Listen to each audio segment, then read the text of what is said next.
Hi, and welcome to the Thrive Alcohol Free podcast. I'm Dupe Witherick, alcohol free wellbeing and transformational coach, and the best selling author of A Cocktail of Clarity, How to Ditch Drinking, Embody a Joyful New Identity, and Thrive Alcohol Free. This podcast will show you that being alcohol-free is not what the traditional narrative says. And even though alcohol is so ingrained in our society that it is okay to give yourself permission to stop drinking if you want to. And you do not have to wait until you hit rock bottom.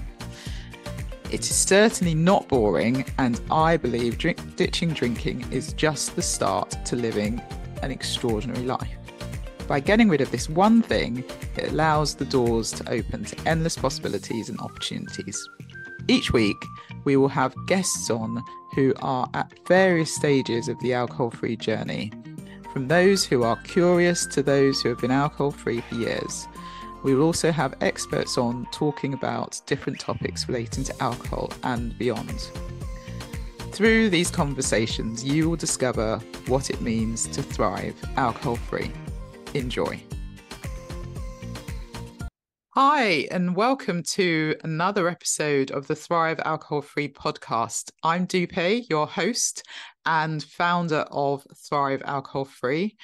I'm really pleased you're here, and I hope you've had a wonderful week. And so with this episode, so I'm so excited to introduce my next guest for this episode. It's someone who I imagine if you've been around the alcohol-free space for a while, you've probably come across him. But if you are new to this, it's a really exciting person who I'm about to introduce. And so I have William Porter, who is the author of Alcohol Explained, Alcohol Explained 2. He's also got books on fitness and diet and nicotine. And I know he's also got something very interesting coming up as well. So without further ado, I'd like to welcome William. So thank you, William, for joining. I'm so excited that you're a guest on Thrive Alcohol Free podcast.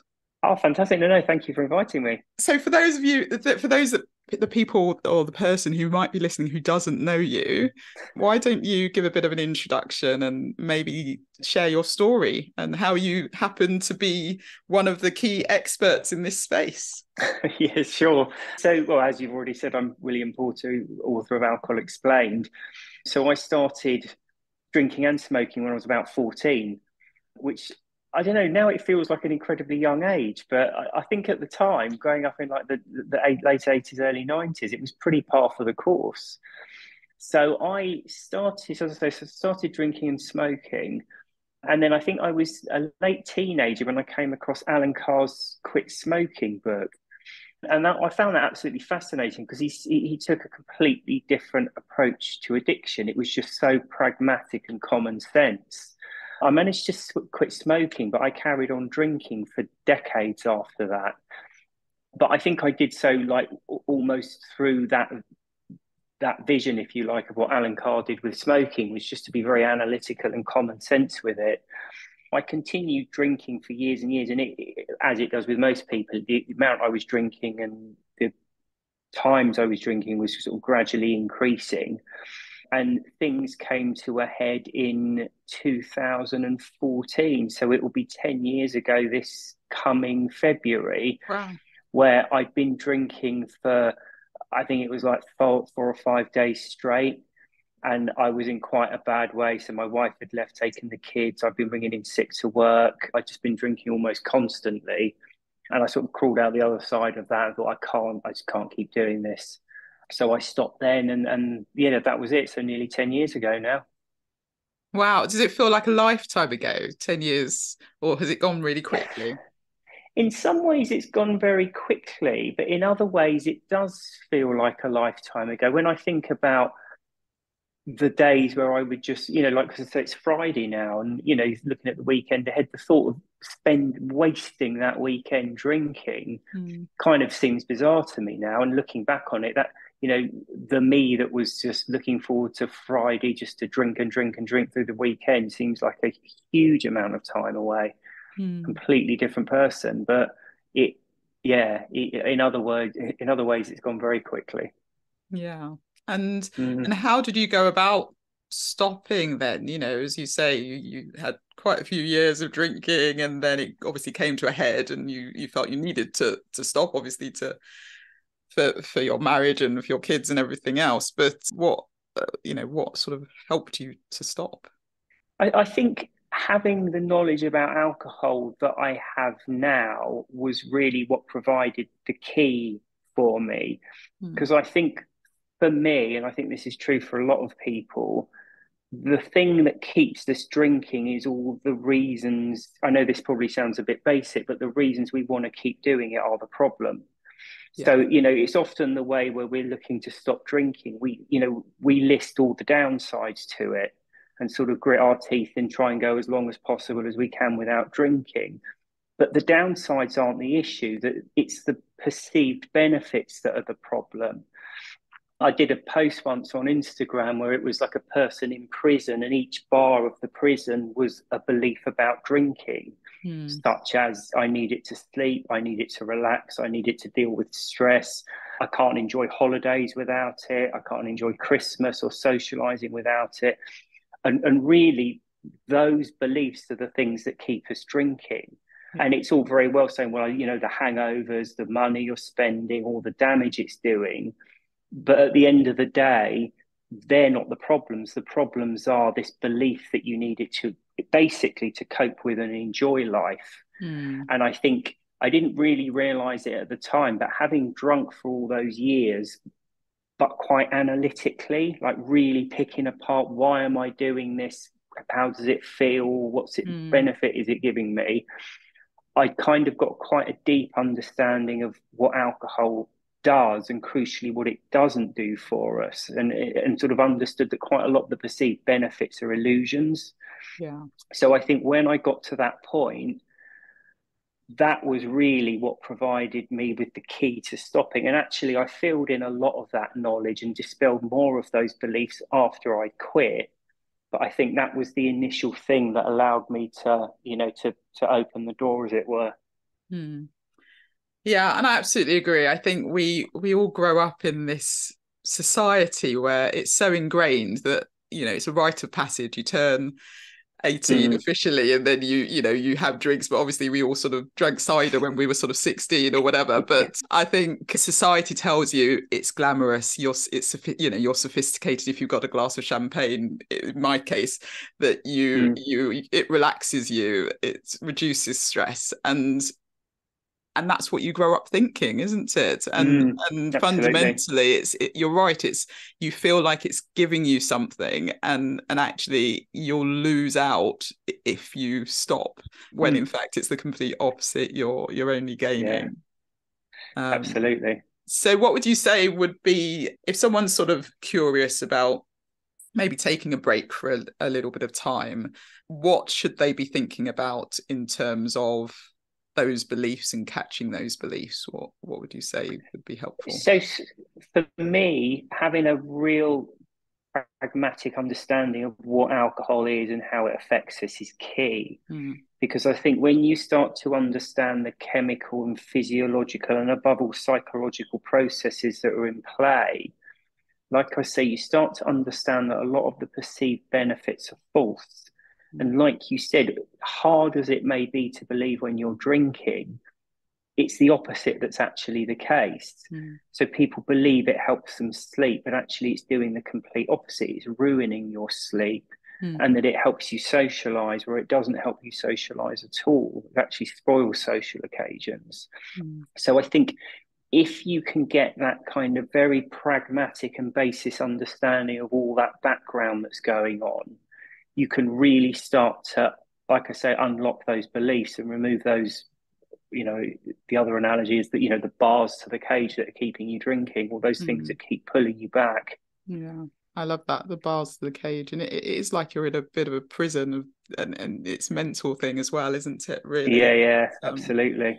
you Mm. need to get out. And I'm really pleased you touched on the sleep aspect, because it absolutely ruins sleep, as you say, especially our REM sleep. And I love to say that when you stop drinking, you literally start to dream again, because your REM sleep is obviously That's a very good one. the Yeah. deep sleep that you get, and that obviously when you dream. And And obviously people sort of see passions and hobbies and start thinking about what can they really do now that they've got rid of this one thing.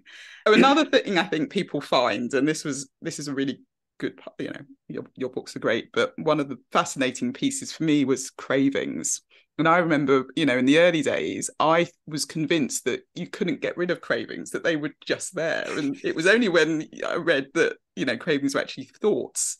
And so, you don't actually have that physical craving. So maybe you want to touch on that a bit in terms of absolutely. So in many ways, cravings, the the backbone of, I call it addiction, but just desire for something. And like you say, a lot of people have this belief that a craving is just something that happens to you. Like you're just walking along and you're just struck by a craving, and you either give into it or you just suffer from it. But of course, it's a very specific conscious thought process. And essentially, what it is it's fantasizing about something and thinking about it all the time, obsessing about it. Funny enough, I was having a conversation with my sister the other day, and she was saying, you talk a lot about craving. I don't really crave alcohol. And I said to her, it's not a binary thing. It's not black and white. It's not like craving or not craving. Like a lot of these processes, there's a lot of grey in the middle. So on one extreme, it's that overpowering craving that we get, that you kind of see when they do in Hollywood films and series and stuff, with that, where they really overdo it, where people are just can't do anything. And of course, a lot of people do suffer from that. It's just you cannot think of anything else because you're just fantasizing and obsessing about this one thing. But of course, there's a sliding scale with it, and it might just be that things don't quite feel right. That you can go to a social event and not drink, but still at the back of your mind there's this nagging voice saying you'd probably be having more fun if you had a drink. So it's kind of sat there. And the main thing with it, like as I've said, that what it is, it's obviously we're talking about alcohol. You can crave anything, but let's stick with alcohol because that's what the conversation is about. The thought of an alcoholic drink enters your mind, and then if you sit there thinking, oh, wouldn't that be lovely? Wouldn't that be amazing? The taste of that wine or that cold beer or whatever it might be. When you start going down that thought process, suddenly you're not engaging in anything else you're supposed to be doing. So, I mentioned about, I need it to socialize. I need it to enjoy holidays. I need it to enjoy Christmas. It is just a sedative. It just makes you feel slightly dulled. And if you stop and you think, well, how is taking a sedative ever going to increase your enjoyment of something? Because it's dulling your feelings. If you're feeling exhilarated or happy, all a sedative is going to do is to numb that. The answer to that is, if in a classic example I give is, you get in from work after a tough day and you're sat there and you're going to sit in front of the TV and have a nice meal and relax. That is an inherently enjoyable situation. Okay. But to enjoy it, you have to be paying attention to it and engaging in it. Instead of sitting there thinking, oh, wow, isn't this nice? Work's done. I can relax, enjoy the meal, watch the TV, whatever. Instead, if you're going through this thought process that, oh, I wish I could have a drink. Wouldn't it be so much nicer if I had a glass of wine? That would be the cherry on the cake. I'd be able to relax. I can't have one. Should I have one? Should I have? As soon as you're in that thought process, you're not concentrating on the fact work's over, that you're sat relaxing. You're not concentrating on the food or what's on TV, because all your attention is taken up with this unpleasant internal tantrum about, I want something that I can't have. Now, through experience, we learn that the best and quickest way to get rid of that is to have it, because you're not craving something, you're not obsessing about it if you're currently consuming it. So that's how we end up with that very deeply held belief that alcohol is crucial for social situations, relaxing, holidays, Christmas, whatever. It's not that it's actually adding something, but it's just when it's been removed and we want it, that situation never quite seems the same again. But that's not because alcohol is actually giving anything. It's just caused that mental thought process.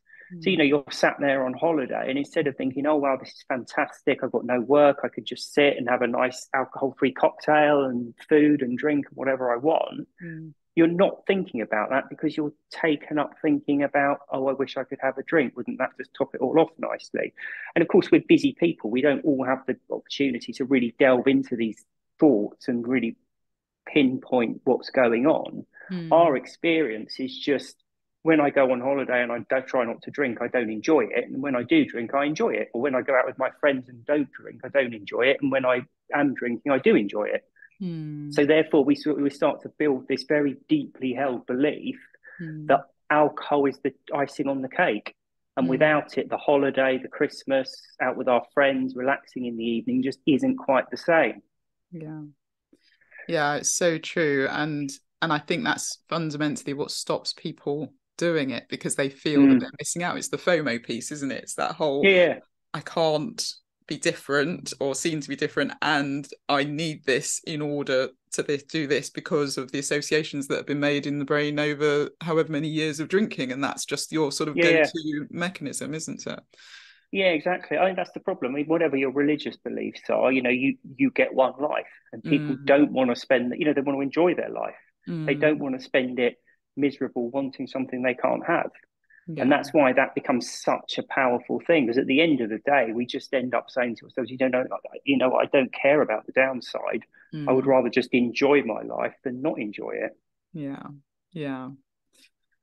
And so, you talked about it numbing emotions, and I do think it's interesting because people turn to alcohol in, stressful situations, in grief, to try and sort of numb those emotions. Um, but as you say, it's a sedative, so it's not only numbing the negative emotions, it's also numbing those positive emotions. So you're not Mm, really feeling that full sense of, as you say, joy or euphoria or whatever it is. You're not actually feeling that either, because on both no, sides of the camp, you're sort of numbing everything, which again, on top of the limiting beliefs that people have, but on top of the fact that they think, okay, well, it's going to help me numb that emotion, what people aren't realizing is that it's affecting in all sorts of ways. And I don't know, maybe you yeah, want to touch on that, and how, maybe when you also stop drinking, there are people, a lot of us get to a point where we think, okay, we're good now, we don't need to sort of, we can have a drink if we want to. And no, I didn't sort of hit a rock bottom moment at all, but I decided to stop. But I know I could have a drink tomorrow, but I'm choosing not to. But a lot of people get to that point early on where they think, oh, actually, it wasn't that bad. I think mm. I think I could go back to it now. And so, how do you describe that in your book? So the problem we have with alcohol is perceived not as a drug, but almost like a food. I.e., if you have some of it, it feels, like with food. If you're hungry for something and you eat some Mm. of it, you don't want to eat it anymore. You eventually become full up and you can't eat Mm. anymore. So that's how we think of alcohol. I fancy a drink, I'll have one, and then I won't want another one. Mm. But of course, that's not how it works. It's not a food; it's a drug. And Mm. the nature of drugs are when they wear off, they leave an unpleasant withdrawal feeling that needs another dose of the drug to relieve that unpleasant feeling. Mm. So, to explain the mechanics of that with alcohol is a sedative. So, it's something that it numbs, it anesthetizes, and on the other end of the scale, there's things that stimulate. So, they are things that wake us up and make us feel more alert. Mm. Now, the problem is that the brain creates and excretes a huge array of its own chemicals, drugs, and hormones, and it tries to maintain something called homeostasis, which is basically a balance between all of those. Yeah. So when you take something that is like alcohol, which is a sedative, your brain realizes there's been a disturbance to that chemical balance and it tries to correct the balance. So it Mm. releases things like cortisol and adrenaline, which are stimulants. Cortisol is a stress hormone to try and counter the sedating effects of the alcohol. Now, the Mm. problem is when the alcohol wears off, that cortisol, adrenaline, all the rest of it is left in your system. So you feel uptight and anxious. Yeah. Okay. And that's alcohol withdrawal. It's an Mm. unpleasant feeling caused by a chemical imbalance that is itself caused by the previous dose of the drug wearing off. Mm. Okay. Now, there's two ways to get rid of that unpleasant feeling. One is to wait a few days for your brain chemistry to get back to normal, but there's a much quicker way to get rid of that unpleasant feeling, and that's just to take another drink, Mm. because that anxious feeling is there because your brain is geared up to work under the sedating effects of the alcohol, but the alcohol is gone. So if Mm. you reintroduce the alcohol, you immediately correct that chemical balance and feel a lot better. Mm. And that's how it works. Now, the problem is, over the years, that unpleasant feeling, think of it as, there's for every reaction, there's an equal and opposite reaction. Whatever sedating effects you get when you have a drink, there's a corresponding feeling of anxiety when it wears off. It's Yeah. what anxiety is, that colloquial name for, Yeah. that anxious, nervous feeling you get after you've been drinking. Now, over the years, your brain starts to realize that that unpleasant feeling that kicks in can be alleviated by another drink. Now, when your subconscious brain makes that link, the wearing off of every drink causes the desire for the next one. Mm. And that's the main problem with moderating. Yeah. You can't turn the clock back. So, to give myself as an example, I drank heavily, obviously, for many years. Mm. I've been, a decade this Mm. February, but say I managed to last 20, 30, 50 years without drinking. The Mm. problem is, if I ever had another drink, it would wear off, leaving a chemical imbalance, because that's the physiological nature of alcohol. Yeah. And my brain will immediately recognize that and think, oh, here's a feeling I haven't had for a long time, but I do remember it. And it can be very easily relieved by having another drink. So you can never turn the clock back. It's the same as cigarettes, nicotine, whatever. When you've become addicted to something, you Mm. can never backtrack, because Mm. part of addiction is that it's learning that with the unpleasant feeling that kicks off when one dose wears off can Mm. be relieved by another dose. And as I say, when that kicks in, the one cigarette, drink, whatever it is, causes a desire for the next one. And that's why you quite often hear people saying they'd rather have no drinks than one or two, or that they said, I haven't got an off switch. Yeah. What they're saying when they say, I haven't got an off switch, they weren't born like that. No one's born with that. It's just they've gone through that learning process so that every time they have a drink and it wears off, it causes that very powerful physical desire for the next one. Mm. Yeah, and obviously this is the debate at the moment, and a lot of people are saying, well, I'll moderate as opposed to stopping completely, and Mm. each to their own. But to your point, I think moderation is it's such hard work, really, because as you say, you're either thinking about drinking, so you're sort of saying, okay, I won't have a drink tomorrow or Wednesday, but I'll have a drink on Friday night. I'm allowed a drink on Yeah, Saturday. I can have one on Tuesday, and you just end up sort of thinking about it. But as you say, once you've had that drink, the likelihood is the next day, even though you said you're not going to drink, you will probably want one just to relax and to yeah, get rid of those anxious thoughts. exactly. And you touched on anxiety, and I think a lot of people don't actually correlate alcohol with that causing anxiety. So maybe you want to sort of speak about that a bit more, because I think it's a Yeah, really absolutely. interesting point. So as I say, when one alcoholic drink wears off, it causes that unpleasant feeling, Mm. and you need another alcoholic drink to get rid of it. And essentially, that's what tolerance is. Yeah. So first time you ever drink alcohol in your life, you may have one or two drinks. Yeah. 10, 15, 20 years down the line, you can drink a multiple of that quite easily. Yeah. And not many people stop and think, well, what's changed physically to allow me to do that? The brain simply becomes better and better at countering the sedating effects of the alcohol. It Mm. learns, it Mm. adapts, so it becomes better and better. So the results of that are several fold. One, your tolerance goes up so you can handle more alcohol. Two, Yeah. you need more to get the same effect. Mm. And thirdly, and perhaps most importantly, the withdrawal's worse. Because, Mm. if you think you're drinking half a glass of wine, you've got the equivalent of half a glass of wine's anxiety. If you're Mm. drinking two bottles, you've got two bottles worth of anxiety. It's much higher. Yeah. And, there's a substantial amount of people who believe they are drinking to relieve their anxiety. And actually, they're very close to the truth. That's Mm. exactly what they're doing. They're drinking to relieve anxiety. But I think the piece of the jigsaw puzzle they're missing is that the anxiety is caused by the drinking in the first place. Exactly. So, Yeah. if you're there thinking, I'm drinking to relieve anxiety, some people do have too much anxiety. There might be a reason for it. But Mm. what you've got to bear in mind is most people, that's not the case. For Mm. most people, it's the heavy drinking that causes the anxiety in the first place. Yeah. And if you do have anxiety, if you do have a genuine anxiety issue, the Mm. worst thing you can do is drink, Exactly. because it's going to relieve it for 15, 20 minutes, Mm. but then it's going to be correspondingly increased as soon Mm. as that drink wears off. And Yeah. unless you say to yourself, fine, I will drink all day, every day, Mm. it's going to wear off at some point. And in fact, Mm. most people drink in the evenings. Mm. So, if you think you're getting up at 7 in the morning and starting drinking at 5, you've got about 10 hours of the day, and then Mm. you're drinking through into the evening. The majority of the time, you're not drinking.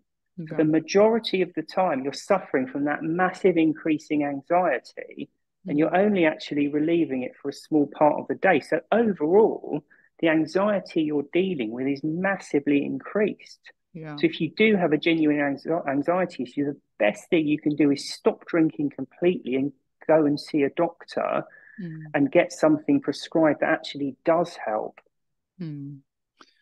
Yeah, it's so true, and I do think it's a missing piece that many people, and I remember discovering all this when I after I stopped drinking, Mm, and you have so many beliefs about alcohol that are simply not true, and this was mm, one of the key ones, and I didn't see myself as an anxious person, but then I remember looking back, if I look back now, I was quite anxious in certain situations depending on what it was, and then I would probably have a drink to calm that, to calm calm down. that down. Exactly. Yeah, yeah. So that's really helpful.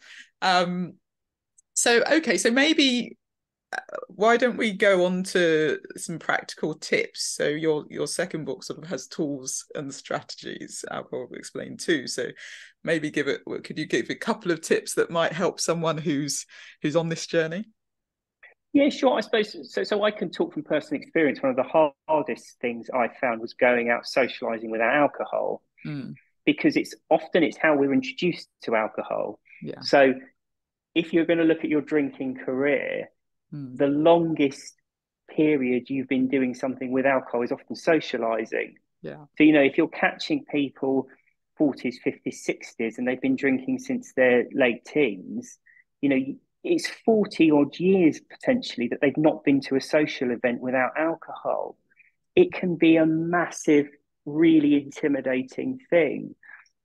So, one of the things I used to do was, so for me, I used to find these events, if you're going to it and not drinking, it's not uniformly difficult throughout. Okay. It gets more difficult or less difficult depending on what part of the evening you're at.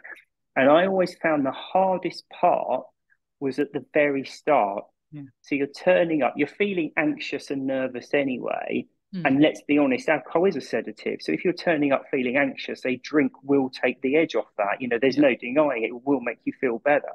Mm. So it's incredibly difficult. You've got that. Then you've got the what would you like to drink? So you have to then specifically ask for something non-alcoholic, and then probably end up down a rabbit hole of, oh, aren't you drinking? Why aren't you drinking? And sort of getting down all that, which you're probably not very comfortable with anyway. So Mm. I found the start of the evening really difficult. So this is what I often say to people is identify within the evening the parts that you're going to find most difficult, Yeah. and then run through it in your mind how you will react to it, because Mm. that mental preparation can be very powerful. Mm. So, you think, okay, here's the reasons I'm going to give for not drinking. You can be upfront and say, I'm taking a break from alcohol. You might not want to, you're under no obligation to share something personal like that with anyone anyway. So, if Mm. you want to come up with an excuse, come up with it and get it straight in your mind, Yeah. and then plan what you will be drinking. Mm. And then if you've run through it a few times in your head, it's that much easier when you get there to actually do it. And what I would say as well is treat your first time socializing without alcohol as an experiment. Almost take a step back and think, you know what, I've done 40 years socializing with alcohol. I'm going to Mm. try this one occasion without it and just see how it goes. So I'm going to plan my turning up and asking for a non alcoholic drink, Mm. but then go almost as if to just study it and see what happens. So to see for yourself how you react, But Mm. another really powerful thing is to watch how other people react to alcohol. Yeah. This is one of the interesting things. You've heard, I'm sure everyone's heard of endorphins. It's a naturally occurring chemical that your brain creates and excretes, and it makes you feel really good. Okay. There's lots of times your brain will kick in and give you a load of endorphins. When you eat a healthy meal, when you exercise, when you have sex, you get endorphin rush. Mm. Okay. Mm. One of the other things you get endorphins is when you're relaxed and socializing.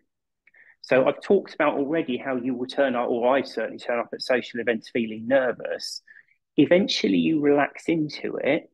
And when you do and start talking to people and relaxing, your brain will start releasing endorphins and you'll start to really enjoy yourself. Okay. So this is actually one of the reasons why we believe alcohol is so crucial to socializing, because we turn up at social events nervous, Yeah. we have a drink and it makes us relax, and then your brain starts to create give you that endorphin rush. Mm. And incidentally, that's a lot of the misunderstanding about alcohol.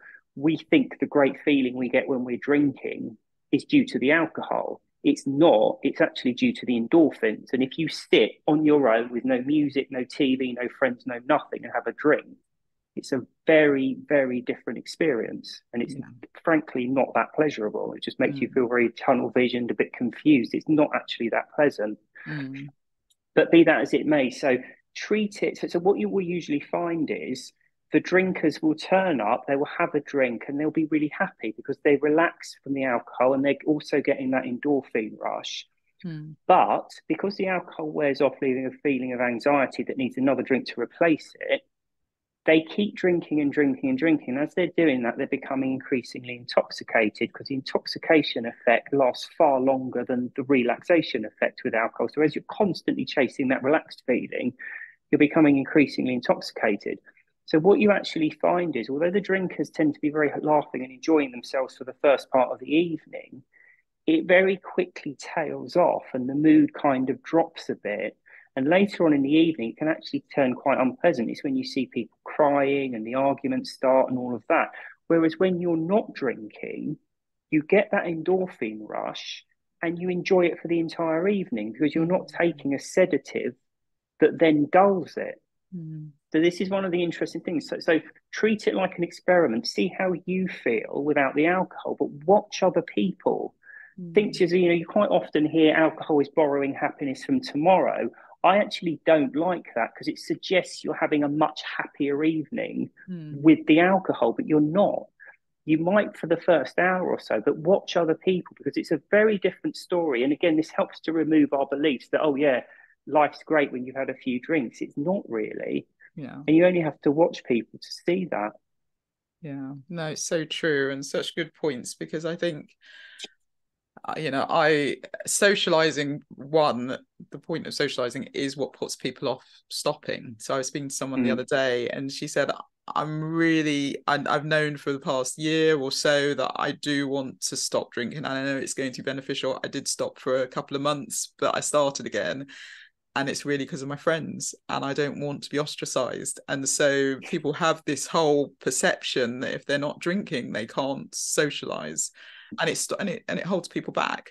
But at the same time, when you don't drink and you do that watching, there've been many times where I've sat there and again, I don't want anyone who's listening to feel that we're judging or this is judgmental or anything like that. But you do watch people and they've either repeated themselves about 20 times during the evening, or as you say, they're just either slurring their words, not really making much sense, or they're the other extreme where they're in tears and everything's sort of yeah. emotional. And so we do think it's a wonderful thing. And when you're in it, that's all you see. And I Mm, think you also try to remember the positives, don't you? You don't actually, you push away those absolutely. negative thoughts and the Yeah. reality of it and think, well, that's okay. But then you also wake up at 3 4 in the morning and think, oh, okay, why did I do that Awful. to myself again? Yeah. I quite often find with social events now, if people are drinking, I have a sort of 2 or 3 hour time limit on it Yeah. because when they're drinking, they're okay to begin with, but as the alcohol starts to kick in, it becomes pretty hard work. And in fact, that would be my final tip, that if you're Mm. socializing and you haven't done it for a long time and it's your first social sober event, Mm. make sure you're not reliant on anyone to leave and you can simply leave when you want to, Mm. because you will probably find it's enjoyable and you'll start to think, oh, well, actually, this is okay without alcohol. But as the alcohol starts to kick in, people that were actually very amusing and funny to begin with, the personal space halves. You start getting showered in spit, they start repeating themselves, and it does start to become unpleasant. Make sure you've got that exit strategy in place. Yeah, I absolutely agree with that. And I think also when you are alcohol free, it does allow you to sort of set those boundaries and to be really quite aware of it and be able to say, no, I can leave. And it's amazing because people just don't notice as well. And I you do sort of, that at work. Yeah, when we have work functions now, because it doesn't work in every situation, but it's quite a big event. There's lots of people there, and you tend to go from like group and to group to group. And mm, I just, so when it gets to sort of 8, 9 o'clock, I literally just walk out, because everyone's sort of half cut anyway, and they don't know whether you've gone to toilet and started talking to another group of people or what. So I don't even bother saying goodbye. I literally just wander off and disappear. And one time my boss said to me, "Oh, what time did you leave?" And I was like, "Oh, about midnight or something." I'd left at 8:30. No one even realised. You just, yeah, pick it's and true. choose.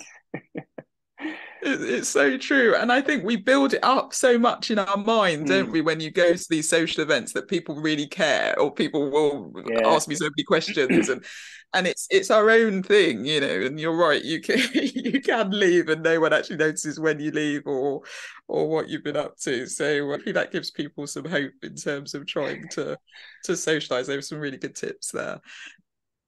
So another thing, this is really this podcast is really about obviously the alcohol element, but for me it's the thriving alcohol-free element. And so it's the what next. You get rid of this one thing. And one of the things that I've personally found since stopping drinking is my sort of love for exercise. And I've always exercised, I've always done sort of strength training, hit training, and all of that sort of stuff. But I wasn't a runner and I didn't do yoga, and they are things that I started once I stopped drinking. And since I think I started running properly, I did a 10K program in February 2021, and then I ran the London Marathon in April, just Wow. gone. Okay. So Yeah. so I've sort of done some 10Ks and then half marathons, and then finally did the marathon. I'll be doing it again next year.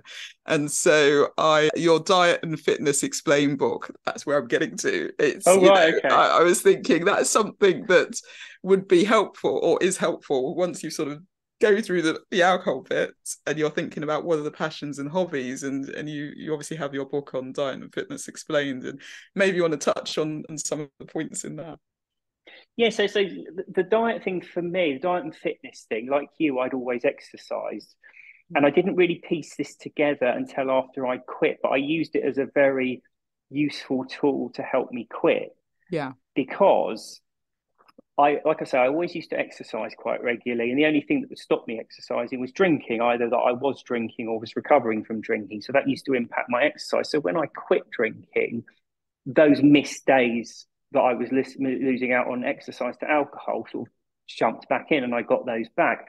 But I think with the benefit of hindsight, the reason that was really useful for me is because alcohol is a sedative. It does take the edge off how you are feeling. Mm. So if you've had a bad day, an argument with your partner, a bad day at work, stress with the kids, whatever it is, Mm. alcohol becomes your go-to. Yeah. And I genuinely believe that life is infinitely better without drinking, Mm. but it is still life, and you still have good days and you have bad days. Mm. Okay, now the problem is when you quit alcohol, bad days will come along because that's the nature of existence Yeah. on this planet. We have bad days. But because it is a sedative, and for years it's our go to when we have a bad day, it can almost be like a double blow, because you've given up alcohol and you have a bad day, and it's like, oh, that's okay. I can have oh, I can't. Mm. So everybody needs a form of stress relief. When you Yeah. have a bad day, you need something. Mm. Okay. And there's lots and lots of things, you can read a book, you can go for a walk, meditation, yoga, whatever it is. Yeah. I used exercise. Mm. It's fantastic because it gives you that endorphin rush that lasts for hours afterwards, so it makes you feel good. The other Mm, thing that a lot of people don't quite appreciate is when you feel physically strong, you feel mentally stronger and more resilient. You're just, you may be a confident person or not a very confident person or whatever, but if you're at your physically best, you mm, are at your mentally best at the same time. And that was one of the big things. And obviously, with exercise as well, it helps you sleep. So your sleep gets a lot better. And then that has a massive impact on just your mental health generally. yeah. So for me, it's a whole win-win thing. Mm, And it's almost the complete opposite with alcohol. Because if you have a drink, you get maybe 15 minutes of sedation mm, followed by that anxiety, and that anxiety impacts your sleep and it hangs around for sort of 24 hours and you haven't slept properly. So you have that weird mix of feeling agitated but also tired at the same time. So you yeah. have your 15 minutes of pleasure Mm, followed by like 24 hours of feeling either awful or certainly not as good as you would have done. yeah. Whereas exercise is almost the exact opposite. You Mm, put in your 15 minutes, half an hour of effort, and it's not particularly pleasant, mm, but then for the whole following 24 hours, you feel great from it. And mm, the other thing with exercise is it's, the first time you do it, it's hard and not very pleasant. And you probably feel extremely self conscious as well. mm, If you haven't exercised for years, going out in a tracksuit for a run or going to the gym or whatever it is feels incredibly, as I say, you feel incredibly self conscious. But mm, the more you do it, the easier it gets because you become fitter, you become stronger. yeah. So actually, it becomes less and less unpleasant. You start to build up a bit of confidence, and then the benefits kind of increase as well as you get better. And so, I mean, for me, it's a very good thing almost to replace the drinking as a form of stress relief. Yeah. Yeah, agreed. And so many people do that. They take up some sort of exercise. And I think, a lot of people do seem to think it's a physical thing. It's about sort of losing weight and the physical side when you exercise, but it's the mental side as well, Yeah, especially with that's the something like thing. running. It's almost sort of Yeah, you're in a meditative state as you're when you do long runs, and yeah. Just it thinking helps your thoughts, so aren't you? much Yeah. in terms of the mental aspect as well as the physical side. Yeah, that's the funny thing. It's true. I think most people are galvanized to try exercise because of losing weight and how they Mm, look. mm, But I think I mean, I've been exercising for years now, and for me, it's not about that. It's about mm, feeling good. exactly. And even if it had absolutely zero impact on weight and how I looked, I would Mm, still be doing it because it's just, you finish a run and you feel good for it and you feel good for the whole rest of the day yeah. and you get a really good night's sleep. Mm, And yeah, there's just no downside to it. yeah. Yeah. No, that's great. And so hopefully people will take up some exercise and and find something they like. It seems that everyone's doing sort of cold water swimming. I don't know if it's something you've taken up yet, but No, it I've not seems to be done the that. thing. No. Yeah, no, not tried that. Okay. So what next for William Porter then? What So else can we expect? I'm writing out caffeine at the moment. So caffeine's the next thing. Well, And I've drunk caffeine for years. Never really been interested in giving it up because it doesn't have any perceivable downside. It's just nice to have a cup of tea or coffee here and there. mm, And it's not like you wake up with a massive tea hangover or you're coughing and spluttering every morning because it just doesn't seem to have that downside. But just yeah. on the other hand, it is a drug and it's a drug we take regularly. And there's always been this sort of nagging suspicion at the back of my mind that if you just leave your brain chemistry alone to do its own thing, you're probably at your best. And would Yeah. giving up caffeine have a similar thing? Would it even be noticeable? Would I feel better? Yeah. And would it be different? And so I gave up caffeine, and actually it's been a lot more impactful than I thought. It's In a been quite a positive or big thing negative way. in a positive way. I've Right. found daytime tiredness has tailed off massively, and just it's been fairly small but still significant of feeling a bit more relaxed and confident and yeah, just better generally. So it's an interesting one, but there's a lot of nuances.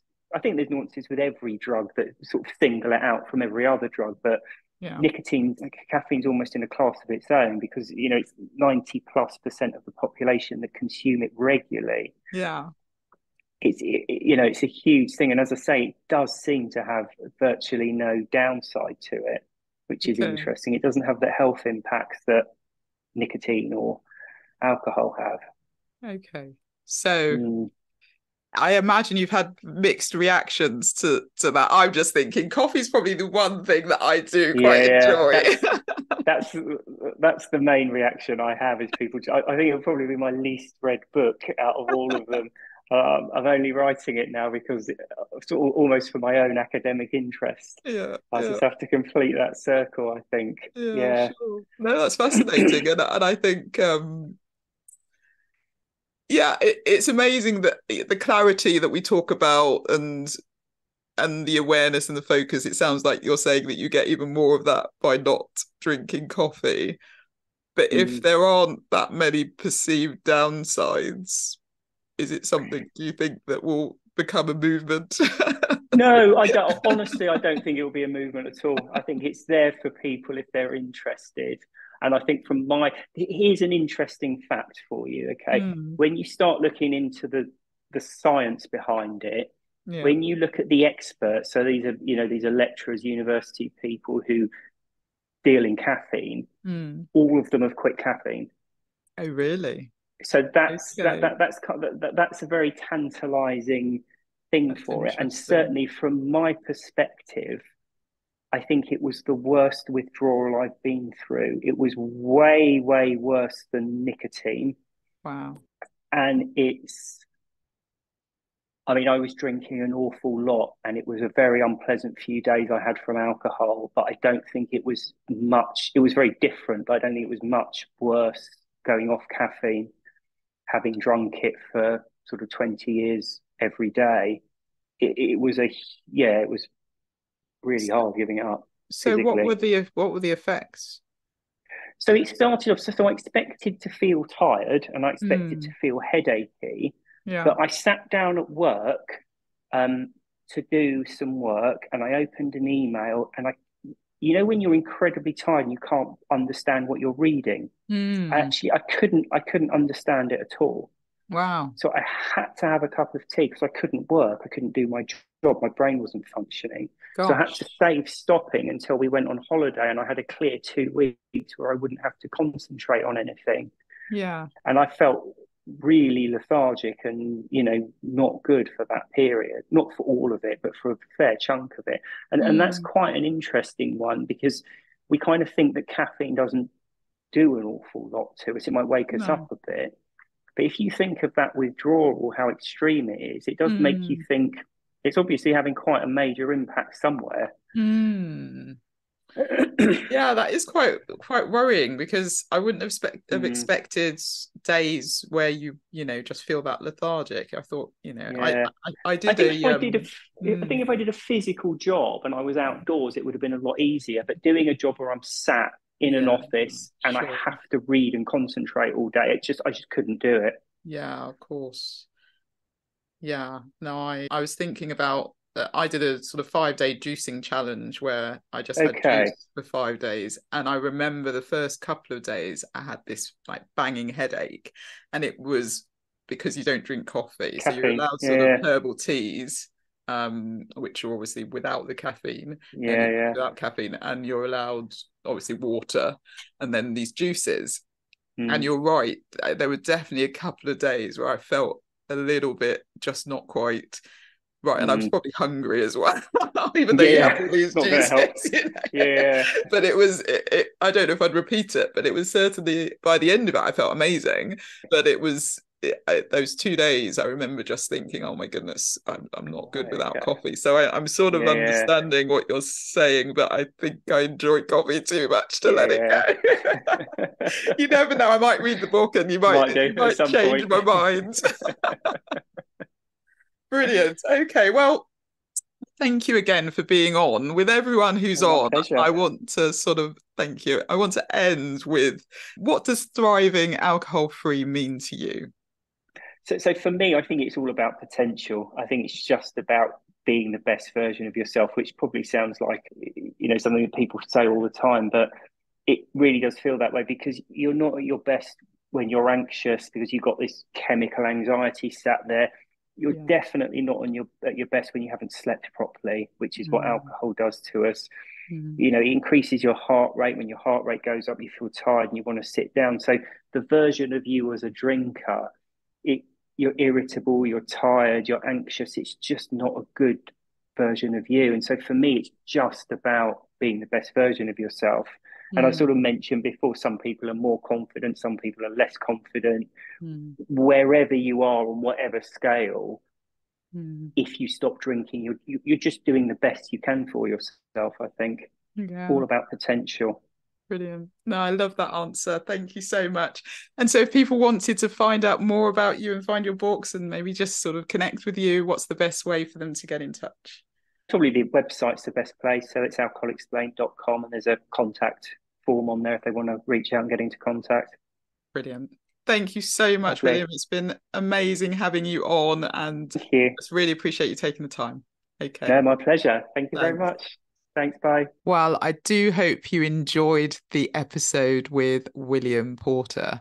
Thank you again, William, for being on the podcast. I really appreciate it. It was wonderful to speak to you. And if you are curious, you are sort of thinking about maybe taking a break from alcohol, I have a sort of video that you can access which talks about the 3 things that are holding you back from taking a break from alcohol. And so if you head to the website, Thrive Alcohol Free, thrivealcoholfree.com, or you go to the link in my bio on my Instagram page at Thrive Alcohol Free, you can find out more. And I think, with the episode today, I hope it's given you some food for thought and made you maybe consider what life could be like without alcohol, or if you took a break from it for a period of time. So I'm always happy to talk and chat. If you've got any questions or you want to connect, then feel free to get in touch. Otherwise, look forward to seeing you on our next episode. Take care. Thank you so much for listening to the Thrive Alcohol Free podcast. If you enjoyed the episode, please subscribe so you get alerted every time I drop a new episode. I'd love it if you could rate, leave a review, and share this episode. Feel free to tag me on Instagram at Thrive Alcohol Free and follow me for daily tips. If you'd like to work with me, I offer one-to-one coaching sessions and have my signature Thrive Alcohol Free Society group coaching program. If you are not yet ready for coaching, I also have a self-paced online course which is a companion to my book, A Cocktail of Clarity. All the links are in the show notes. When it comes to making a decision around drinking, I want to leave you with this quote from C.S. Lewis. There are far better things ahead than we ever leave behind. I will see you in the next episode.